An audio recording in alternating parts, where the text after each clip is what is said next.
사도행전 13장 5절, 13절 우리 두 절 말씀입니다. 사도행전 13장 5절, 13절 우리 두 절 말씀입니다.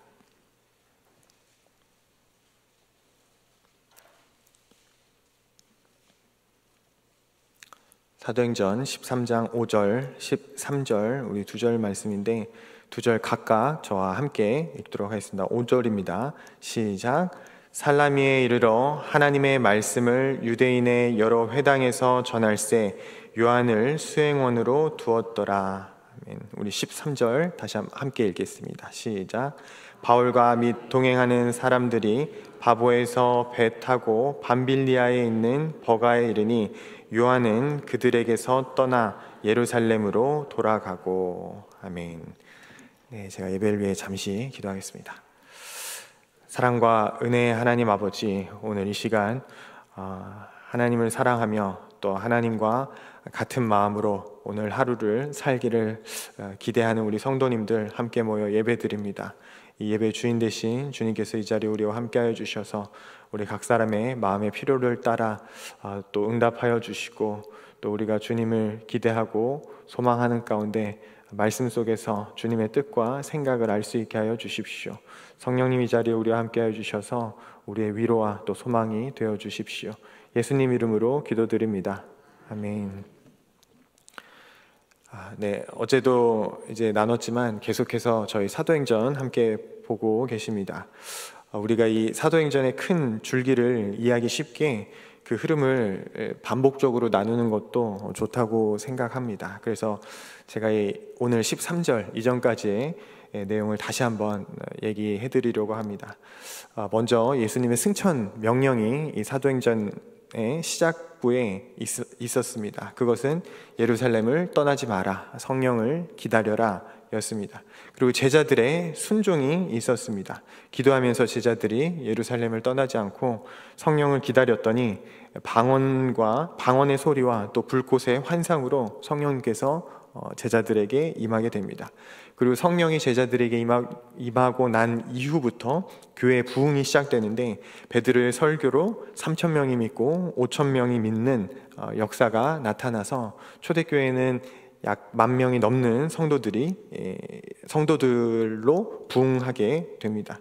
그런데 이 예루살렘 교회에 부흥이 계속 지속될 줄 알았는데 갑자기 핍박이 시작됩니다. 스데반이 죽었고 또 야고보가 죽는 사건이 있었죠. 그런데 도리어 이 예루살렘 교회에 가해진 핍박 때문에 복음이 확장되게 됩니다. 사마리아인들과 이방인들에게도 예수님을 믿는 그 믿음이 전파되고 또 복음의 확장으로 교회가 세계적으로 이제 확장되는 그런 계기가 되었던 것이죠. 그렇게 탄생한 교회가 바로 안디옥 교회였습니다. 그리고 이제 이 사도행전의 13장에서부터는 사도행전의 무대가 바뀌게 됩니다. 이 12장까지는 무대가 예루살렘 교회였는데 13장부터는 안디옥 교회로 바뀌게 됩니다. 12장까지는 예루살렘 교회를 중심으로 그 하나님 나라의 확장과 역사를 보여줬는데 13장에서부터는 이 초대교회 이야기의 중심축이 예루살렘에서 안디옥 교회로 옮겨지는 것을 우리가 볼 수 있는 것이죠. 그것을 사도행전 13장 1절에 이렇게 기록합니다. 안디옥 교회에서 선지자들과 교사들이 있으니 곧 바나바와 니게르라 하는 시므온과 구레네 사람 루기오와 분봉왕 헤롯의 젖동생 마나인과 및 사울이라 라고 기록합니다. 그리고 이 13장부터는 이제 이방인들에게 어떻게 복음이 전해지는지를 중점적으로 기록하기 시작합니다. 2절 3절에 이렇게 기록하는데요. 주를 섬겨 금식할 때 성령이 이르시되 내가 불러 시키는 일을 위하여 바나바와 사울을 따로 세우라 하시니 이에 금식하며 기도하고 두 사람에게 안수하여 보내리라. 이방인에게 복음을 전하는 사역을 위해서 부상하는 한 사람이 있었는데 바로 사울입니다. 그리고 이제 13장에서부터는 이방인 선교를 위해서 이 사울 중심으로 사도행전이 기록되기 시작하는 것이죠. 그리고 13장에서부터는 사울의 이름이 이제 바울로 바뀌게 됩니다. 이 사울의 로마식 이름이 바울인데 이제 로마 사람을 비롯한 이방인들에게 복음을 전하게 될 사울의 이름을 13장에서부터는 바울이라고 표기하면서 이방인 선교가 본격적으로 시작되었다라는 것을 상징적으로 보여주고 있는 것입니다. 그런데 오늘은 이 바울 이야기 말고 바울과 함께 선교를 나섰던 요한에 대해서 잠깐 나누고, 또 우리가 이 요한의 모습을 통해서 우리를 들여다보고, 또 우리가 어떻게 이 요한과 같은 자들에게 또 다가가며 그들과 동역해야 할지를 좀 생각해 보려고 합니다. 성경에는 많은 요한이 나옵니다. 오늘 얘기할 요한은 이 세례 요한도 아니고 또 예수님이 특별히 아끼셨던 제자 요한도 아닙니다. 이 요한이라 이름하는 사람은 신앙 2세대로서 엄마가 먼저 예수님을 믿었고, 그래서 자연스럽게 예수님을 믿는 환경에서 자라났던 사람입니다. 그래서 어려서부터 예수님을 봐왔고, 엄마가 예수님을 돕고 섬기는 것을 봐왔던 그런 사람이죠. 이 요한의 집안은 굉장히 부유했던 걸로 보이는데요. 집에 큰 다락방이 있었고, 이 다락방에는 엄청 많은 숫자의 사람들이 들어갈 수 있었습니다. 그래서 이 집에서 예수님의 제자들이 자주 모였습니다. 제자들이 성령을 기다리면서 기도했던 장소도 바로 이 요한의 집 다락방이었습니다. 제가 어제는 베드로가 감옥에 갔다가 천사의 도움으로 빠져나왔다라는 이야기를 나눴었는데요. 베드로가 감옥에서 나와서 향했던 곳도 바로 이 요한의 집 다락방이었습니다.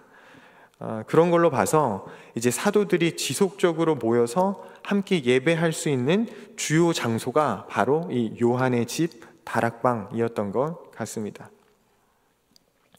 그러니까 이 요한은 어렸을 때 예수님도 보고 또 자기 집에서 제자들이 기도하다가 성령이 오시는 것도 보았을 것이고, 또 엄마가 열심히 예수님을 섬기고 이 제자들을 섬기는 것을 봤기 때문에 요한도 자연스럽게 그 교회의 문화에 스며들었던 것 같습니다. 그리고 자기도 엄마가 하는 것처럼, 이 제자들이 하는 것처럼 복음을 전하는 일에 동참하고 싶어졌던 것 같습니다. 그래서 바울과 함께 사역하던 바나바가 이 요한의 친척이었기 때문에 요한은 이 바나바와 바울과 함께 안디옥 교회에 갔다가 두 사람이 선교 여행을 떠나게 되었을 때 그 둘과 함께 선교 여행에 떠나게 됩니다. 그런데 문제는 선교 여행을 떠난 지 얼마 되지도 않았는데 이 요한이 갑자기 나는 더 못하겠습니다. 그냥 집에 가겠습니다. 라고 하고는 혼자서 예루살렘으로 떠나버렸던 것입니다. 그것이 사도행전 13장 13절의 기록입니다. 바울과 및 동행하는 사람들이 바보에서 배 타고 밤빌리아에 있는 버가에 이르니 요한은 그들에게서 떠나 예루살렘으로 돌아가고. 성경에서는 이 요한이 왜 예루살렘으로 돌아갔는지 그 이유를 말해주고 있지는 않지만, 아마 당시 그 더위와 또 전염병, 또 험준한 어떤 지형을 오가는 일, 그리고 산적도 자주 출몰했었다고 하는데요. 산적이 출몰하는 일과 같은 이 전도 여행에 외적인 문제를 못 견디고 도망갔던 것 같습니다. 요한이 이 도망치는 사건 바로 전에 바울이 복음을 전하는 것을 방해하던 사람을 맹인으로 만들어버리는 일이 있었습니다. 그것이 사도행전 13장 11절의 기록인데요. 보라, 이제 주의 손이 내 위에 있으니 내가 맹인이 되어 얼마 동안 해를 보지 못하리라 하니 즉시 안개와 어둠이 그를 덮어 인도할 사람을 두루 구하는지라. 바울이 이적적으로 복음 전하는 것을 방해하는 사람에게 맹인이 되게 하는 일을 요한은 보았을 것입니다. 그 자리에 함께 있었을 것이에요. 그런데 이와 같은 이적을 본 요한은 오히려 하나님이 살아계시네 하고 으쌰으쌰 해야 한다라고 생각이 되는데, 오히려 요한은 도망갔던 것입니다. 그런 걸로 봤을 때 이 요한은 보고 들은 것은 많지만 부모의 둥지 안에서 편하게만 신앙생활을 해왔던 것 같습니다. 그리고 편하게만 신앙생활을 하였던 이 요한에게는 씻기 힘들고 잠도 제대로 못 자고 먹는 것도 제대로 못 먹고 강도의 위협이 도사리고 있고 날씨는 변덕스럽고 뜨거워서 미칠 것 같고 이런 선교 여행의 환경적인 문제가 감당하기 힘든 실제적인 어려움이었기 때문에 그 선교 여행 도중에 탈락하였던 것 같습니다. 그러나 요한은 이후에 어떤 과정이 있었는지 많이 뉘우치고 마음을 새롭게 하여 다시금 선교에 동참하고자 합니다. 그래서 요한의 친척이자 긍휼과 자비가 많은 바나바가 다시 요한을 선교 여행에 데리고 가려고 했는데 바울은 이 요한을 다시 데려가지 않으려고 했습니다. 바울이 어느 정도로 이 요한을 거부했냐면 자꾸 요한을 데리고 가려고 하는 바나바와 그럼 우리 갈라섭시다 라고 이야기할 정도로 절교를 함께 동역하던 바나바와 절교를 선언할 정도로 바울은 이 요한을 데리고 가고 싶어 하지 않았습니다. 그것이 사도행전 15장 37절 39절 내용입니다. 바나바는 마가라 하는 요한도 데리고 가고자 하나 바울은 밤빌리아에서 자기들을 떠나 함께 일하러 가지 아니한 자를 데리고 가는 것이 옳지 않다 하여 서로 심히 다투어 피차 갈라서니 바나바는 마가를 데리고 배 타고 구브로로 가고 바울은 다른 곳으로 향했다라는 기록이죠. 비록 바울은 선교적 열심 때문에 이 요한을 배제했지만 우리 하나님은 은혜의 하나님, 자비와 긍휼의 하나님이십니다.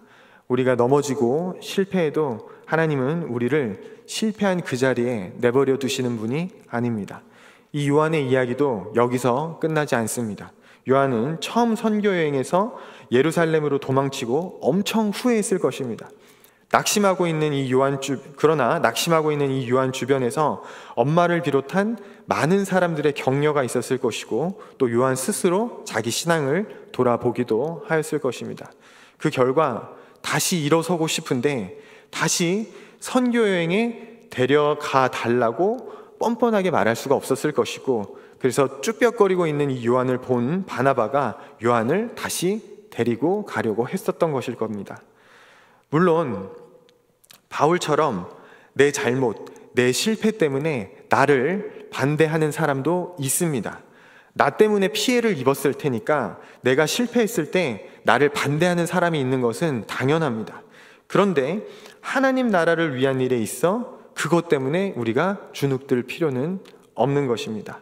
나는 나에게 다시 주어진 기회에 최선을 다하면 되는 것이죠. 그러면 결국 나를 반대하던 그 사람도 나를 인정하게 되어 있습니다. 디모데후서 4장 11절입니다. 누가만 나와 함께 있느니라. 내가 올 때에 마가를 데리고 오라. 그가 나의 일에 유익하니라. 빌레몬서 1장 24절입니다. 또한 나의 동역자 마가, 아리스다고, 데마, 누가가 문안하느니라. 이 기록은 바울이 마가와 다시 관계를 회복하고 나아가 자신에게 소중한 동역자라고 고백하는 그런 구절들이죠. 아시겠지만 요한의 이 다른 이름은 마가입니다. 바울은 말년에 마가가 나의 동역자다, 나한테 너무 요긴한 사람이다 라고 편지에 기록하고 있는 것입니다. 마가를 반대했던 바울이 결국 마가를 인정한 것입니다. 그리고 하나님께서도 이 마가를 인정하셨습니다. 우리는 마가복음을 쓴 사람이 바로 이 도망자 요한이라는 것을 이제는 압니다. 하나님은 마가가 실패할 줄 아셨습니다. 그러나 실패했음에도 불구하고 마가에게 바나바와 같이 자비와 긍휼로 대하는 사람을 붙여주시고 그를 다시 사용하셨습니다. 심지어 마가를 이 예수님의 이야기를 전할 아주 중요한 역할로서 사용하셨던 것이죠. 말씀을 정리하겠습니다. 우리도 나약하고 우리도 실패합니다. 그러나 하나님 아버지께서는 돌아온 탕자의 비유로 보여지듯이 우리에게 한없이 자비롭고 은혜와 긍휼이 많으신 분이십니다. 그래서 자신을 돌아보고 돌이키고자 하는 사람과 하나님께서는 함께 하시며 다시 일어날 수 있도록 우리를 도우시는 분이십니다. 그리고 우리를 일으켜 세워 다시금 하나님이 기뻐하시는 그 일을 계속 이루어가게 하시는 분이십니다. 연약한 우리 자신에게 실망할지라도 많은 문제투성이인 우리를 위해 목숨도 내어주신 예수님의 용서와 그 은혜를 생각하면서 새 힘을 얻어 맡은 사역 끝까지 잘 감당하는 성도 되시기를, 또 바나바와 같이 연약하여 넘어져 있는 성도에게 자비와 긍휼을 베풀 수 있는 이웃 되시기를 우리 주님의 이름으로 축원합니다. 기도하겠습니다. 하나님 아버지, 오늘 이 시간 또 요한의 모습을 바라보며 우리가 우리의 연약함과 우리의 실패할 때를 생각해 보게 됩니다. 주님, 그러나 요한이 스스로 돌이키고 또한 다시금 하나님 나라와 그 영광을 위하여 살아가고자 할 때 하나님께서 그를 회복시키시고 그를 다시금 사용하셨던 것을 우리가 보며 하나님의 자비와 긍휼을 또한 생각해 봅니다. 오늘 우리가 또 연약함 가운데, 실패함 가운데 넘어져 있는 자가 있다면 하나님 또 주님의 위로와 자비 가운데 일어설 수 있게 하여 주시고, 또 우리 주변에 그와 같은 자들을 본다면 또 도움의 손길로 자비와 긍휼의 마음으로 그의 동역자로서 또 함께 동행할 수 있는 이웃 될 수 있도록 우리의 마음을 새롭게 하여 주십시오. 우리가 주님 앞에 마음으로부터 우리가 가진 일부의 예물을 드립니다. 드려진 이 예물이 하나님 나라와 하나님 영광을 위하여 사용되게 하여 주시고, 또한 우리가 드림으로 주님께 늘 감사의 마음을 표현하며 계속하여 우리 삶 가운데 감사의 제목들이 차고 넘치게 하여 주시기를 소망합니다.